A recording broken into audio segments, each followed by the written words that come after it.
में लिए और एक आखिरी महत्वपूर्ण फैसला लिया गया गोवा राज्य के संबंध में। गोवा में अभी तक जो शेड्यूल्ड ट्राइब्स हैं उनके लिए अभी तक कोई रिजर्वेशन नहीं था।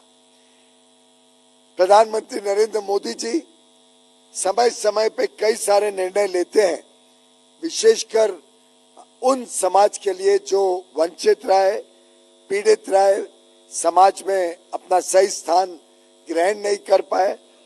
गोवा में एक ऐसी विशेष परिस्थिति थी कि सेंसस के आंकड़ों के जो जब डिलिमिटेशन हुआ था उसके कारण शेड्यूल्ड ट्राइब्स में संख्या बहुत कम होने के कारण गोवा में शेड्यूल्ड ट्राइब की कोई रिजर्वेशन नहीं थी।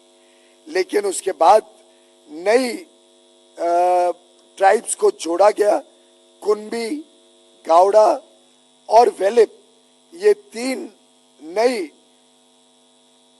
शेड्यूल्ड ट्राइब्स को सूची में जोड़ने के कारण अब गोवा की जो अनुमानित जनसंख्या में शेड्यूल्ड ट्राइब्स की जनसंख्या है वो काफी बड़े पैमाने में उसमें वृद्धि हुई है। ऐसा अनुमानित है कि अभी शेड्यूल्ड ट्राइब्स की पॉपुलेशन लगभग 1.5 लाख गोवा में हो गई है, परंतु उनकी कोई भी सीट रिजर्व्ड नहीं है। उसको मद्देनजर रखते हुए आज केंद्रीय मंत्रिमंडल ने फैसला किया है कि आगे चल के एक नया कानून लाया जाएगा संसद में जो एम्पावर करेगा कि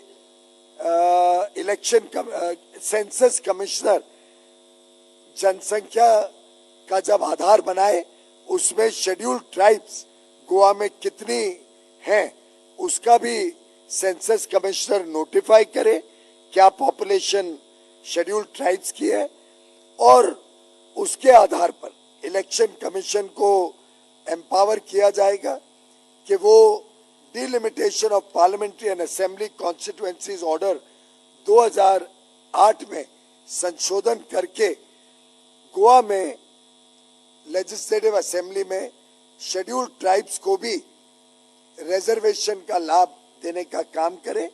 और इसके लिए जो भी रिवाइज पॉपुलेशन फिगर्स होंगे उसको मद्देनजर रखते हुए अनुसंधान कॉन्स्टिट्यूशन के आर्टिकल 170 और 332 के तहत और section 8 of the delimitation act 2002 के तहत ये डिटरमिन करे कि कितनी सीटों को शेड्यूल्ड ट्राइब्स के लिए रिजर्व करना आवश्यक है। तो ये मुझे लगता है कि गोवा की कई वर्षों की डिमांड थी। माननीय मुख्यमंत्री प्रमोद सावंत जी ने भी इस विषय में सरकार को लगातार पत्र व्यवहार किया है। सरकार का ध्यान इसके तरफ लाया गया है और इसको आज केंद्र सरकार ने स्वीकृत करते हुए नया एक विधेयक पार्लियामेंट में पेश किया जाएगा और गोवा राज्य के विधानसभा क्षेत्र में अनुसूचित जनजातियों के प्रतिनिधित्व का पुनः समायोजन विधेयक 2024 को संसद में प्रस्तुत करने का निर्णय मंत्रिमंडल ने लिया।